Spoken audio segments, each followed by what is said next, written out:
Hi guys, my name is Crystal and welcome to my YouTube channel. Today is Tuesday, it's Tuesday morning. It's been raining, so it's damp and miserable outside and it's dark because I live in a block of flats which is very close to other blocks of flats and it blocks all the light out. So it's all dark. So especially when it's dark in the mornings, tend to get up later because it looks like it's still dark outside because our flats are really close to another block of flats. There's no view. I haven't got a riverside view, I've just got a view of another block of flats. And it makes it very dark in the mornings when it's getting towards late autumn and winter. So it's dark, you tend to get up later. So I got up this morning around 25 past 8. I could have got up earlier, but I live by myself.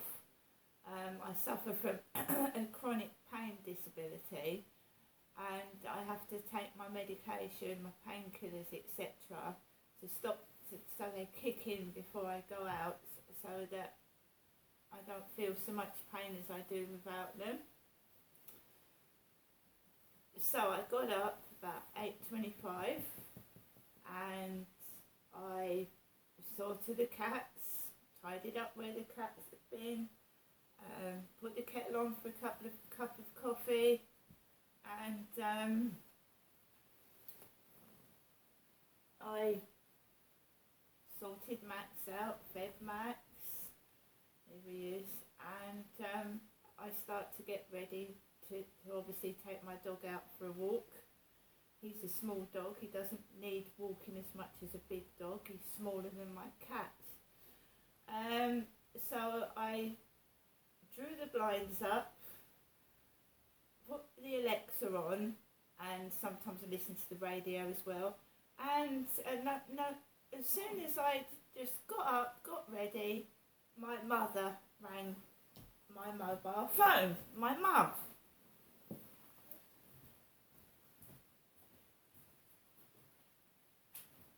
So my mum gets up and she rings me. Now I've blocked everything.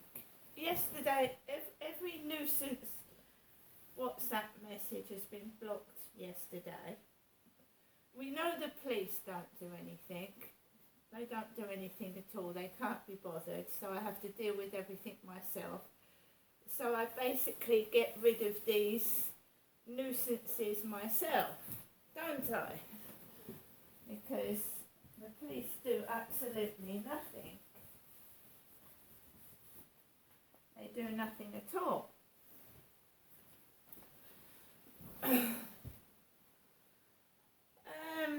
So my mum rang. Let's hear what my mum's got to say this morning.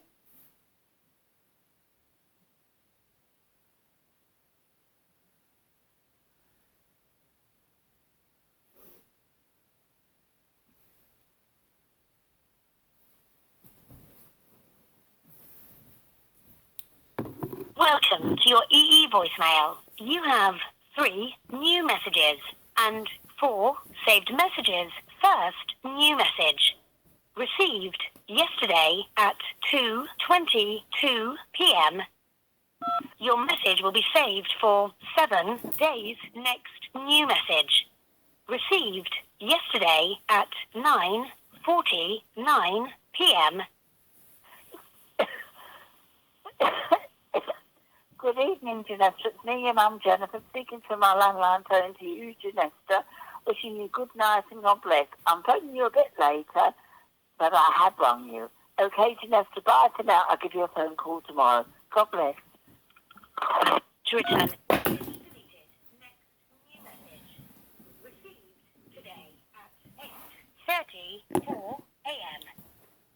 Good morning, Janessa. It's me, your mum, Jennifer, speaking to you from my landline phone to you, Janessa. Hoping you have a good Tuesday today. It's a lovely day, a little bit of rain, but very nice. I'm sure you'll have a good day. Thinking of you, Janessa, I'll give you a ring another time today. Sometime in the afternoon, I should imagine. Thinking of you, Janessa. Goodbye. Have a lovely day. Message deleted. First saved message. Received. Right, guys, so that's a bit of a worry. She's gone from saying have a good day to have a lovely day. And Isabel, the woman from Victim Support, when she spoke to me last week, and it feels longer, it feels like 2 weeks ago that Isabel from Victim Support rang, but it's only been really a week. And I sort of got really depressed over the phone call, and I isolated myself in my flat and got miserable after the phone call. Because Isabel kept going, and why do you think that is? And who do you think it is? And that's all she kept doing, like my mother. And also, when she ended the phone call, Isabel from Victim Support went, have a lovely day, just like my mother. So I've got to speak to Isabel from Victim Support this week, and we'll see what happens, because I felt very, very miserable and upset after the phone call because of the way I was spoken to. I've got my alarms, by the way. I've got the alarms. They're no use at all. If somebody did break in, all they would do would kick the alarms off and take the batteries out. They're battery operated. So, anyone that had any intentions of doing any harm to me, they'd be absolutely no use whatsoever, because they use batteries. They're not like wired alarms. So it means me, myself and I, again, having to get a proper alarm installed. One that sets off a noise that goes into a security office or the police. Because those pieces they're supposed to be for domestic violence victims that are suffering abuse from partners or whatever, to set them off. They're not a deterrent at all. All the perpetrator's got to do is pull the batteries out, which is absolutely ridiculous, or throw it and it'll break because it's made of cheap plastic. It's absolutely ridiculous. If you haven't got any money in this world, you're fucked. You're fucked. The rich and the loaded can buy what they want and get security. Hire a security guard, a bodyguard. If you're poor, you're fucked. You have to look after yourself. And it's as simple as that. Alexa, good morning. Good morning. On this day in 1901, a schoolteacher called Annie Taylor became the first person to survive riding over Niagara Falls in a barrel on her 63rd birthday. She did it for money, but it didn't work out. She died penniless 20 years later. Wow, that's interesting. Annie Taylor. Alexa, who was Annie Taylor? Annie Taylor is an author of at least one book, Cert Food Diet, the complete step-by-step guide for weight loss, burn fat, activate your skinny gene and your metabolism using the Cert foods. Don't forget, we've got a Taylor Swift in America. A Taylor Swift. My surname is Marshall. I changed it to Marshall in 2009. Alexa, what's the date today? Today is Tuesday, the 24th of October. Alexa, what's the time? It's 9:03 a.m. Alexa, what's the weather like? In Rochester, it's 10 degrees Celsius with cloudy skies. Today, you can expect clouds with a chance of showers, with a high of 15 degrees and a low of 8 degrees. Alexa, can you tell me a joke?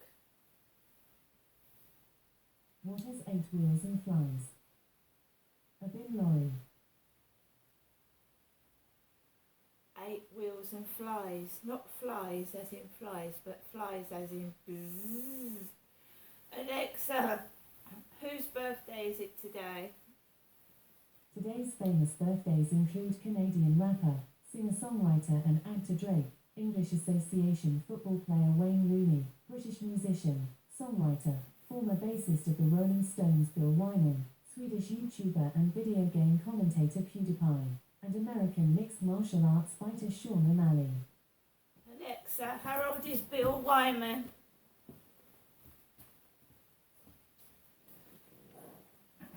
Alexa, how old is Bill Wyman? Bill Wyman is 87 years old. 87.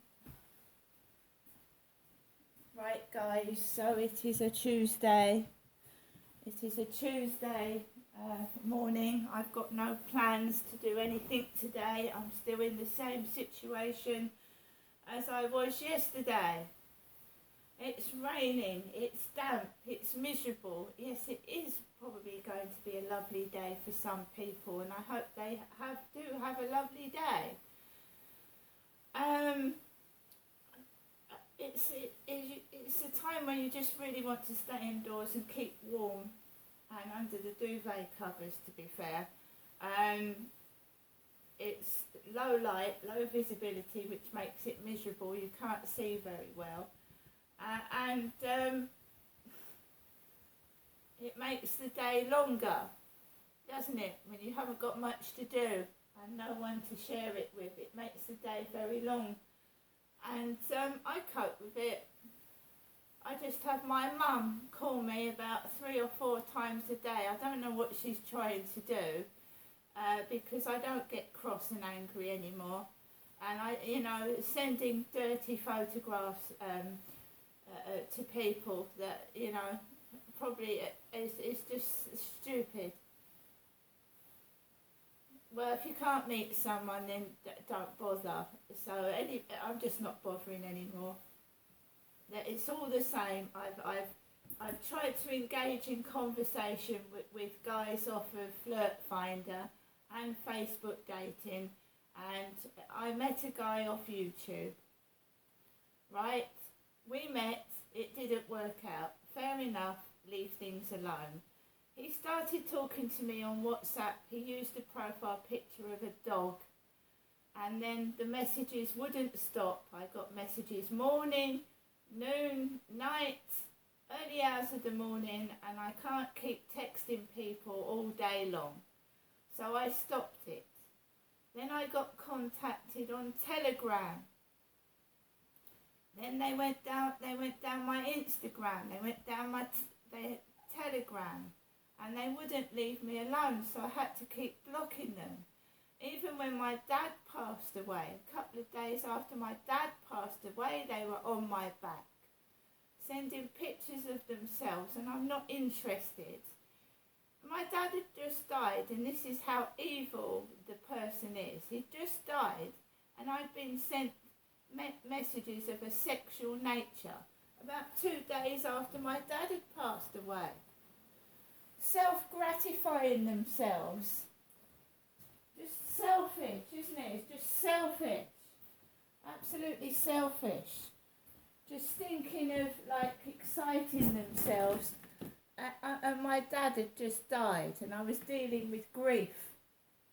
Sending me the pictures of themselves with a bulge in their trousers 2 days after my dad had passed away. This is the type of animal you're dealing with.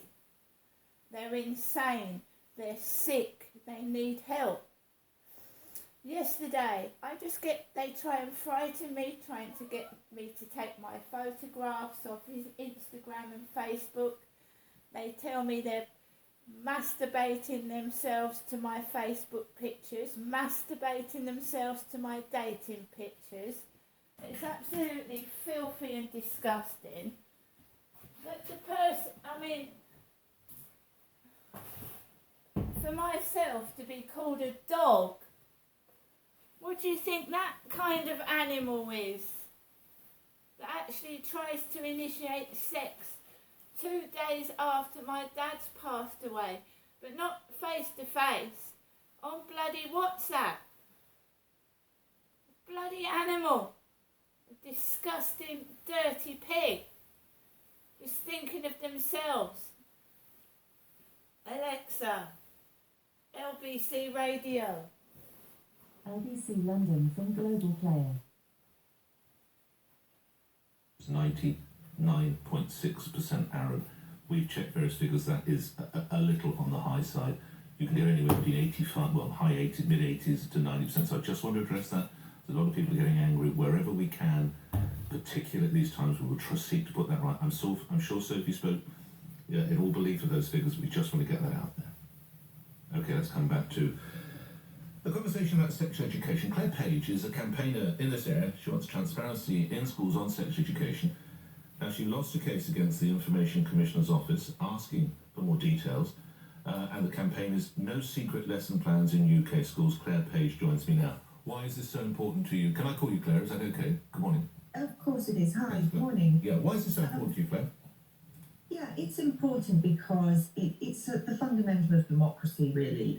We need to know that children aren't indoctrinated, and we also need it for safeguarding reasons. We need to know what our children are being taught. We need to educate them according to our conscience, which is a fundamental parental right. So unless we know what's going on in our schools and understand it properly, we can't actually exercise those rights and take care of our kids properly. Claire, what makes you think they're being indoctrinated, to quote one of your words back to you? Yeah, well, I've seen plenty of lesson resources now which are not politically impartial, which have, they present ideological positions as if they are fact, and ask the children to believe that, often to repeat it. Can you share one with me? I said I can't right now, but I certainly can. Yeah, I've got plenty. I've got a dossier of materials that are inappropriate. But what is sort of presented as undeniable truth that causes you and your colleagues concern with your campaign? Yeah, well, to be honest, it would be any aspect of politics, and I would campaign in both directions, left or right, for any aspect that was indoctrinated. How do you bring politics into sex education? Well, that's interesting. I mean, obviously in sex education, the key issues are going to be matters of LGBTQ+. They're going to be matters of gender identity, which obviously places conflicting rights for people who identify as trans and indeed often women. Changing spaces and all these kind of difficult rights that we have to balance. And, some people firmly believe in gender identity being an essential part of a person. Other people feel that actually our biological sex is all there is to it. These are really profound beliefs. Everybody is entitled to their beliefs. And what we can't have is teachers teaching the children just one version and explaining that they must believe what the teachers want them to believe. And parents have a role in complaining and checking if that's happening. And so we need transparency to make sure for that particular subject that we can, choose the best route for our kids. You said that it's important for parents to educate them, as in the children. You accept, Claire, that sadly in some instances mums and or dads have no interest in educating their children about these matters. Well, for sure, and that's one of the reasons why transparency is so important. I agree with your previous speaker, that we do want kids to receive good RSE, and we don't want parents pulling them out because they don't trust it. And we do, or indeed, if parents aren't providing anything, we want the school to provide information. But if the schools aren't actually engaging with parents properly, or indeed if the external third-party RSE providers, which are often a problem here, are keeping things secret, that trust will break down and you'll have even less kids actually receiving the good education. Grateful for your time. Claire Page, thank you. The campaign is No Secret Lesson Plans in UK Schools. Claire Page talking there. Let's now go to Lisa Hallgarten, who's Head of Policy and Public Affairs at Brook. That's a sexual health charity campaign for inclusive sex education lessons. Your response to this letter that's going to be whizzing out from the Education Secretary to every school in the country. Good morning. Hi, thanks Nick so much for inviting me on. Yes, I think it's Gillian Keegan is a very pragmatic Secretary of State, and she's responding to a very strong campaign from a small number of parents who have unfortunately created a lot of anxiety in the community around what's being taught in schools. And I'd really like, first off, to reassure parents off the bat that schools want them to be involved. Schools for years have been trying to get parents into parent-teacher evenings to talk about what's in their curriculum. And we all know that the best possible way of keeping children safe, and that's what relationships and sex education is about, keeping children safe, is a really good partnership between schools and parents. We have a parents page on our website and are constantly trying to communicate with parents to reassure them. So I just want to reassure listeners out there that schools aren't trying to keep things secret. If anything, they're always trying to get parents into schools to discuss these issues and make sure that they can complement the work at home. So does the government need to be doing this? I think the government this is a political move responding to a political campaign from a group of people who actually don't really support RSE or most of the content in RSE at all. So I understand completely why they're doing Who it. is it? What is this group? Break that down Well, for my listeners. I think Claire has been a very vocal and very effective campaigner to spread a kind of narrative that schools are being secretive. Schools really always want the maximum communication with parents, and so do the kind of organisations like ours that deliver RSE in schools. We want parents to be echoing, mirroring, complementing at home, and the bit that parents can do at home really brilliantly, and they do it unconsciously and consciously, is to promote and teach the values and faith that are important to their families.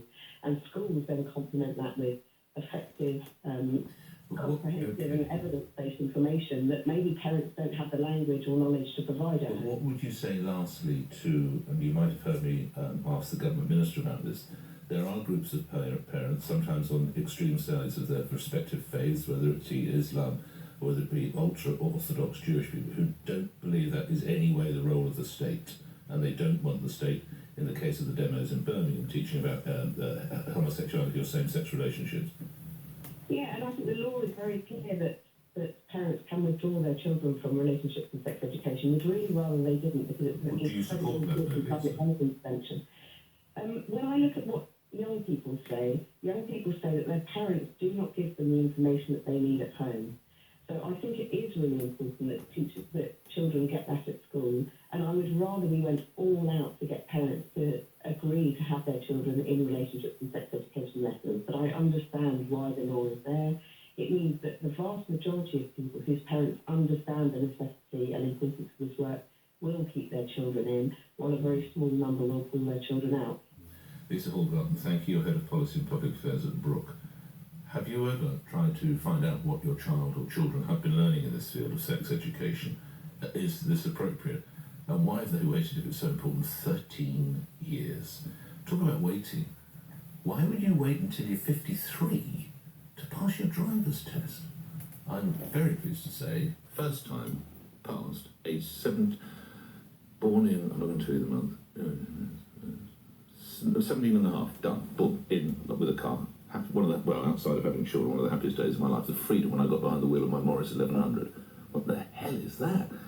But why wait till 53? Or are you older and you took your test? We'll look at that later in the hour. 9:16. Hi guys. Well, I haven't taken my driving test.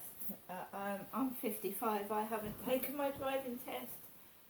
It's basically the way I was brought up as a child. I was controlled, manipulated, and I suffered abuse. At the age of 55, I still feel I've got a controlling mother that watches my every move. She's on the phone to me every day, and whenever I try to do something, she says to me, her Jennifer doesn't do it. She's never learnt to drive. She's never done this. And that is the way my life is, because my mother has been controlling me. Since my dad has passed away, I am still being controlled by my mother. And I would love to be more assertive, more positive, but when I step out of my front door, my mum rings the phone and I start to feel depressed and I come back inside. But some people are in domestic violence relationships where a partner is controlling and they won't let them get a job, let alone drive a car. See you later.